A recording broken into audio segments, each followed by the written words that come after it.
तो या फिर ये भी दे सकते हैं आपको ई दिया हुआ स्टैंड फॉर होता है, इसकी मीनिंग क्या होती है, स्टैंड फॉर होती है।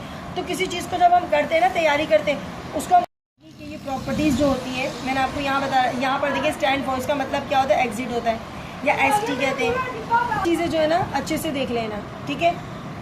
अब यहाँ पर और भी देखो 2 पूरी की पूरी यहाँ तक जितने भी क्वेश्चन आ रहे हैं ये पूरे के पूरे क्या है, ये भी MCQs है, सही है। MCQs आते हैं, ये पूरे के पूरे MCQs आ रहे हैं, तैयार करना है। उसके अलावा एक क्वेश्चन ऐसा होता है कोऑर्डिनेट मालूम करना होता है। ये देखो मैंने यहाँ लिखी एग्जाम्पल के हवाले से, ये आप एग्जाम्पल चेक कर सकते हो, मैंने लिखा है बेटा। यहाँ पर देखो कि आपके पास आ गया 2.2 में 5, 3 किस कोऑर्डिनेट का है, किस कोऑर्डिनेट का है आपने बताना है। अब ये 5, 3 किस कोऑर्डिनेट का है, अगर हम ग्राफ बनाते हैं, इसको फर्स्ट कोऑर्डिनेट कहते हैं, इसको सेकंड कोऑर्डिनेट कहते हैं, इसको थर्ड कोऑर्डिनेट कहते हैं, इसको फोर्थ कोऑर्डिनेट कहते हैं। पहला वाला कोऑर्डिनेट में प्लस प्लस के नंबर होते हैं, दूसरे में माइनस प्लस के नंबर होते हैं। अब ये देखो बेटा माइनस प्लस का नंबर है, यानी कि पहले माइनस है बाद में प्लस है, तो ये कौन सा कोऑर्डिनेट हो गया, सेकंड कोऑर्डिनेट। इस तरीके से बच्चों ये एग्जाम्पल्स आपके पास मौजूद है। इस तरीके से आपके क्वेश्चन बन के आ सकते हैं MCQs के। ये MCQs के क्वेश्चन हवाले से इम्पॉर्टेंट है। 2.2 में यही MCQs आ सकता है, और शुरू के जो मैंने 4-5 बताए थे वो MCQs आ सकते हैं। अब उसके अलावा देखो बेटा एक्सरसाइज नंबर 3.123, अभी गुज़िश्ता दिनों मैंने यही एक्सरसाइज अपलोड की है, लास्ट में इसलिए करिए क्योंकि ये MCQs हैं, सारे के सारे आपके पक्के हो जाएंगे, दिमाग में रहेंगे और बहुत जल्दी भूल जाते हैं बच्चे MCQs। लिहाजा इस हवाले से ये एक्सरसाइज मैंने अपलोड की है। 3.1, 2, 3, 4, 5 तमाम के तमाम क्वेश्चन MCQs के हवाले से इंपॉर्टेंट है।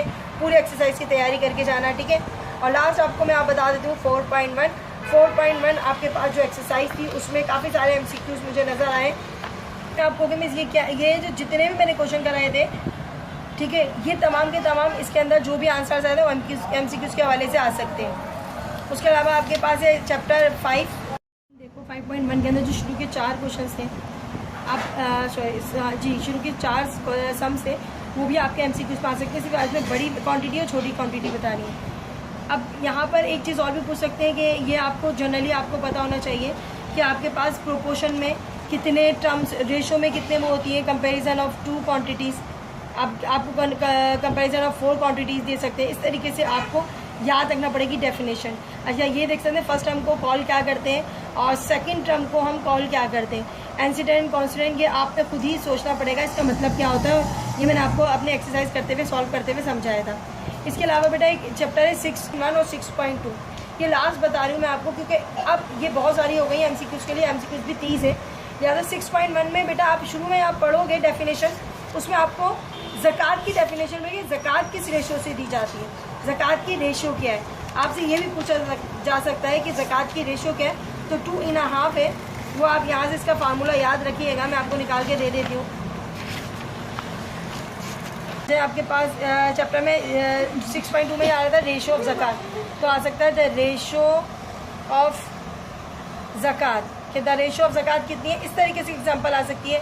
तो यहाँ पर आपको पता है 2.5, इस तरीके से आप इसका आंसर दे सकते हो। अच्छा कभी कभार ये नहीं दिया होता बल्कि लिखा होता 5.5/2, ये भी सही है। तो दोनों में से कोई सा भी ऑप्शन दिया हुआ होगा वो आपका राइट होगा। अच्छा क्लास, उम्मीद है ये आपको एग्जाम्पल्स एक्सरसाइज जो है MCQs की समझ आ गए होंगे, एग्जाम्पल भी समझ आ गए होंगे और इनकी बहुत अच्छे से तैयारी कीजिएगा, ठीक है। उम्मीद है आप लोग को समझ आएंगे और आप एग्ज़ाम में भी अच्छी करके आएंगे। अल्लाह हाफिज़।